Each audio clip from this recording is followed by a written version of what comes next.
안녕하세요, 성도 여러분.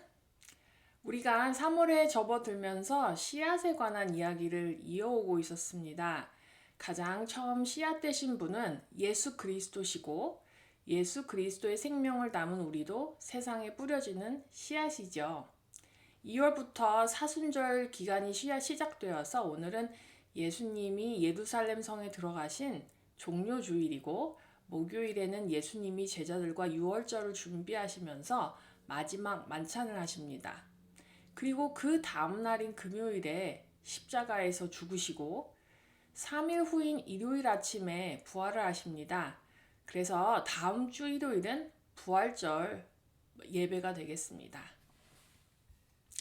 오늘 종료주일이기 때문에 예수님께서 예루살렘 성에 들어가신 본문을 가지고 말씀을 전하려고 합니다. 오늘 말씀은 마태복음 21장 1절에서 11절입니다.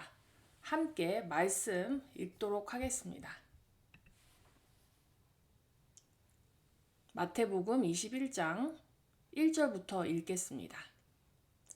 그들이 예루살렘에 가까이 가서 감람산 벳박에 이르렀을 때 예수께서 두 제자를 보내시며 이르시되 너희는 맞은편 마을로 가라.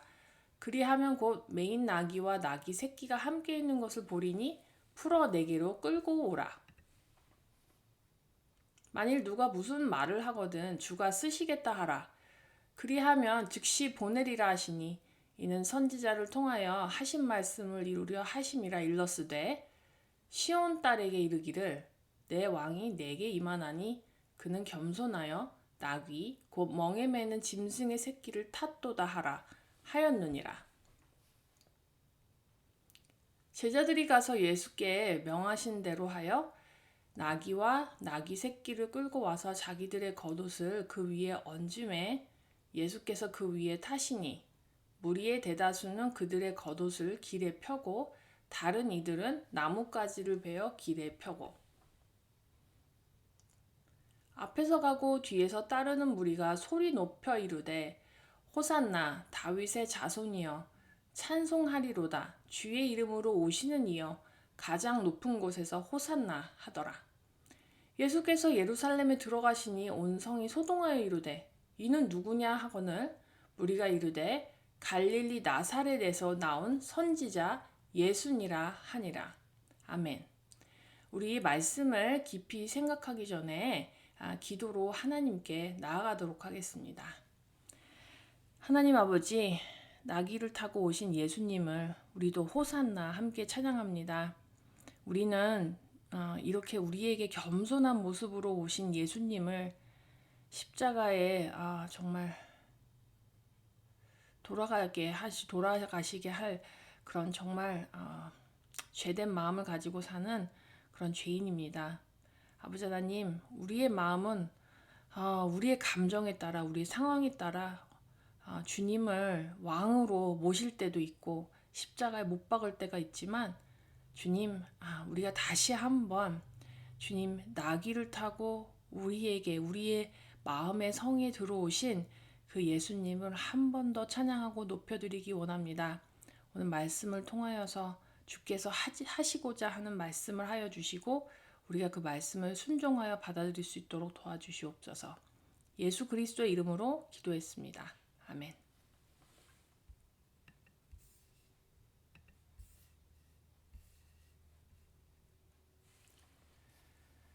본문의 내용은 예수님이 예루살렘 성에 나귀를 타고 들어가시고 또한 무리들은 그런 예수님을 종려나무 가지와 겉옷을 길에 펴서 예수님을 왕으로서 환영했습니다. 예수님의 예루살렘 입성의 내용은 사복음서에 모두 기록되어 있습니다. 여러분도 아시다시피 사복음서는 각각 다른 시각을 가지고 예수님에 관해서 기록했기 때문에 예수님의 예루살렘 입성의 내용도 사복음서가 보는 관점이 각각 다릅니다. 이번 연도 종료주일의 메시지는 마태가 예수님을 바라본 관점으로 예수님의 예루살렘 입성을 한번 생각해 볼까 합니다. 마태복음은 유대인의 관점에서 예수님을 유대인의 메시아로 표현해 놓은 복음서입니다. 그래서 유대인들이 가장 중요하게 생각하는 가족의 계보부터 1장에 기록을 하면서 예수님에 대해서 이야기하기 시작한 것이죠. 그래서 다른 사복음서와 다르게 예수님을 다윗의 자손 혹은 아브라함의 후손 이렇게 자주 기록해 놓은 것을 우리가 발견할 수 있습니다. 유대 선지자들의 예언이 메시아가 다윗의 자손이며 아브라함의 후손이라고 말씀을 했기 때문에 예수님을 유대인들에게 메시아로 설명하려면 이러한 명칭이 매우 중요했던 것입니다. 그래서 사복음서를 통틀어서 마태복음만 유일하게 무리가 소리 높여 호산나 다윗의 자손이여 찬송하리로다 주의 이름으로 오시는 이여 가장 높은 곳에서 호산나 하며 외쳤다는 그 기록을 아주 정확하게 해놓고 있습니다. 유대인들은 구약 시대 선지자들의 예언이 이루어지는 것을 또한 매우 중요하게 생각했습니다. 그래서 유대인들에게 예수님이 선지자들이 미리 예언한 그 메시아라는 사실을 입증하기 위해서 구약의 예언을 직접적으로 인용한 것을 볼 수 있습니다. 우리 다시 본문 4절 5절을 스가랴 9장 9절과 함께 비교해서 읽어보겠습니다. 마태복음 21장 4절에서 5절은 이렇습니다. 이는 선지자를 통하여 하신 말씀을 이루려 하심이라 일렀으되 시온 딸에게 이르기를 내 왕이 내게 임하나니 그는 겸손하여 나귀 곧 멍에 매는 짐승의 새끼를 탔도다 하라 하였느니라. 스가랴서 9장 9절은 이렇습니다. 시온에 따라 크게 기뻐할지어다. 예루살렘에 따라 즐거이 부를지어다. 보라, 내 왕이 내게 임하시나니 그는 공의로우시며 구원을 베푸시며 겸손하여서 나귀를 타시나니 나귀의 작은 것 곧 나귀 새끼니라.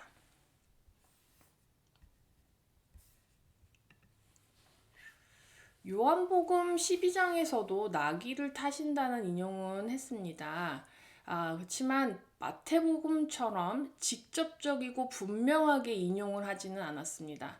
스가랴 선지자가 예언한 구원을 베푸실 왕이 나귀 새끼를 타신다는 그 내용은 유대인들은 익숙하게 알고 있는 내용이었습니다. 마태는 이것을 아주 분명하게 인용을 함으로써 유대인들에게 예수님이 구원을 베푸실 그 나귀 타고 오시는 그 메시아라는 사실을 증명해내고 있는 것입니다. 스가랴 9장 9절의 내용을 유대인들이 기억할 수밖에 없는 이유는 약속된 메시아이신 구원을 베푸시는 왕이 나귀 새끼를 타신다는 아주 특이한 내용 때문입니다. 고대의 왕들은 아주 특별한 종자로 태어나서 특별한 사료를 먹고 특별한 관리를 해서 그렇게 키워진 그 말을 탔습니다. 그러나 스가랴 9장 9절에서는 분명히 나귀를 타시며 나귀 중에서도 작은 나귀, 새끼를 타신다고 분명히 명시해 놓았습니다.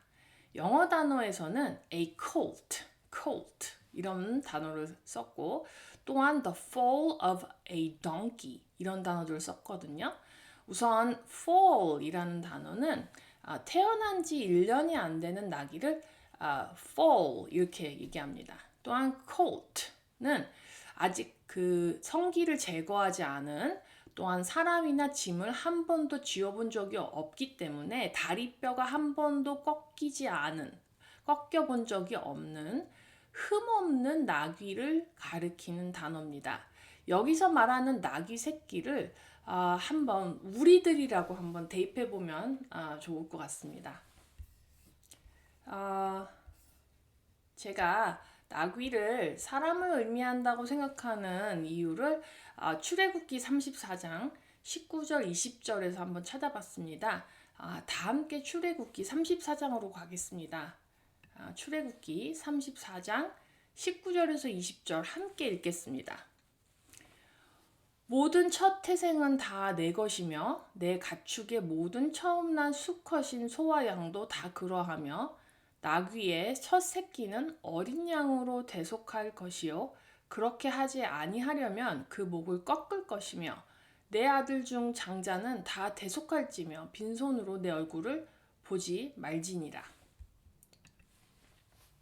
하나님은 가축이나 사람이나 첫 태생은 번제물로 대속하기를 명하셨습니다. 번제물로 대속할 수 있는 동물들은 흠이 없는 수송아지, 양이나 염소 혹은 산비둘기나 집비둘기였습니다. 모든 첫 태생과 장자들을 형편에 따라 이런 동물들로 대속하는데 유독 많은 짐승 중에 나귀의 첫 새끼는 어린 양으로 대속하라고 명령하시죠. 어린 양은 예수 그리스도십니다. 예수 그리스도는 누구를 대속하여 십자가에서 죽으십니까? 바로 인간을 대속해 주시는 것이 예수 그리스도 어린 양이십니다.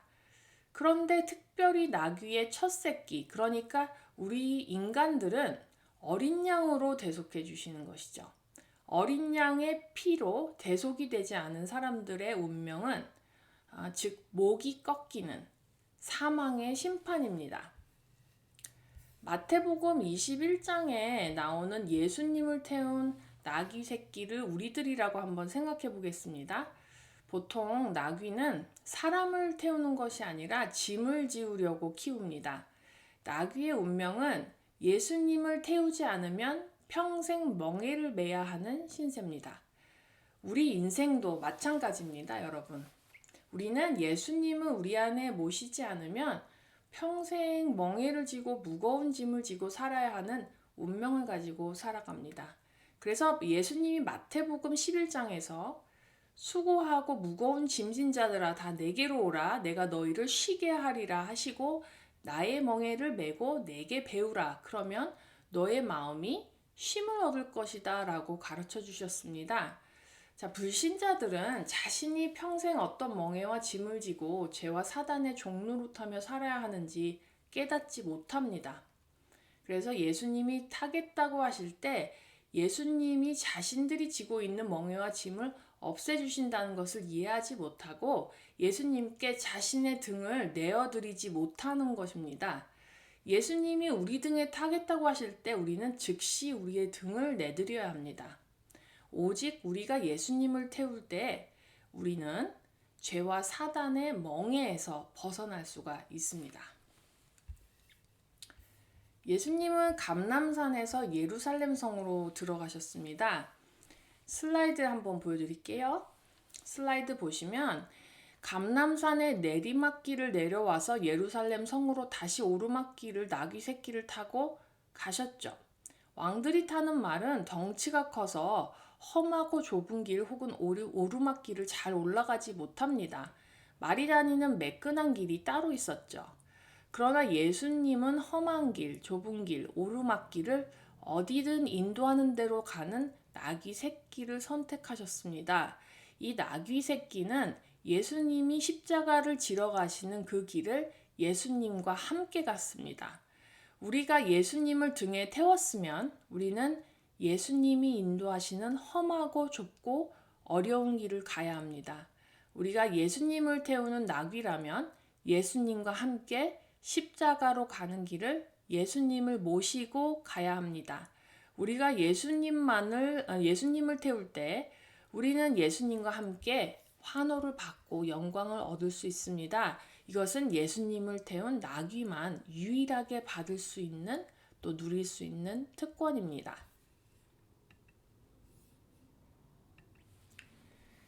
예수님이 타신 나귀는 거세된 적이 없고 뼈가 꺾인 적이 없는 흠이 없는 나귀였습니다. 흠이 없는 어린 양을 마음에 모실 수 있는 사람의 상태는 죄의 문제가 해결된 온전한 사람이어야 합니다. 이것은 오직 예수 그리스도의 보혈의 피로만 받을 수 있는 죄사함이죠. 예수님과 함께 십자가에서 죽을 수 있는 사람은 죄의 문제가 예수님으로 인해 해결된 사람이어야 합니다. 예수님이 흠이 없는 어린 양으로서 우리 죄를 대속해 주신 것과 같이 십자가에 자아가 죽는 사람도 죄의 문제가 해결된 사람이어야 합니다. 예수님은 세상에 길들여진 성인 나귀를 타시지 않고 세상에 길들여지지 않고 죄에 대해 죽은 나귀 새끼와 같은 사람을 선택하십니다. 세상은 넓고 편한 길로 우리를 유혹합니다. 우리는 예수님을 태우고 예수님의 길을 걸어가야 합니다. 예수님도 당연히 왕이 타야 하는 멋진 말을 포기하시고 겸손히 나귀 새끼를 타셨듯이 우리도 자꾸 멋지고 강한 말이 되려고 노력하는 것이 아니라 예수님을 태우는 겸손한 나귀가 되어야 합니다. 예수님이 인도하시는 길이 아무리 험하고 좁아도 예수님을 모시고 가야 합니다. 예수님을 태울 때에만 우리가 안식을 얻을 수가 있고 예수님을 태울 때에만 우리에게 영광이 있습니다. 예수님 가시는 십자가에까지 우리는 함께 가서 예수님과 함께 죽어야 합니다. 우리의 영광은 거기에 있습니다.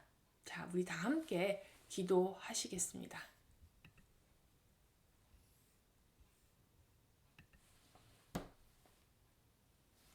하나님 아버지, 우리 성도들이 주님을 등에 태우는 나귀가 되고자 합니다.